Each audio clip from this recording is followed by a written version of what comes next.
எரிவாயு சிலிண்டர் பற்றாக்குறையால் பொதுமக்கள் அவதியுற்று வரும் நிலையில் அரசாங்கம் மக்களுக்கு எந்தவொரு விளக்கத்தையும் அளிக்கவில்லை என கன்னியாகுமரி நாடாளுமன்ற உறுப்பினர் விஜய் வசந்த் குற்றம் சாட்டியுள்ளார்.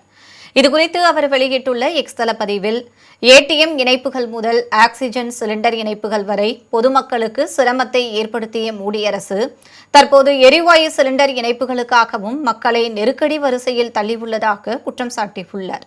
ஒவ்வொரு பெரிய நகரமும் கடுமையான எல்பிஜி பற்றாக்குறையால் தவித்து வருகிறது. ஆனால் இதுவரை அரசாங்கம் பத்திரிகையாளர் சந்திப்பின் மூலம் குடிமக்களுக்கு எந்தவொரு விளக்கத்தையும் அளிக்கவில்லை என குற்றம் சாட்டியுள்ளார். எல்லாம் கட்டுப்பாட்டில் உள்ளது என்ற வழக்கமான பொய் ட்வீட்டுகளை காண முடிவதாக அவர் தெரிவித்துள்ளார்.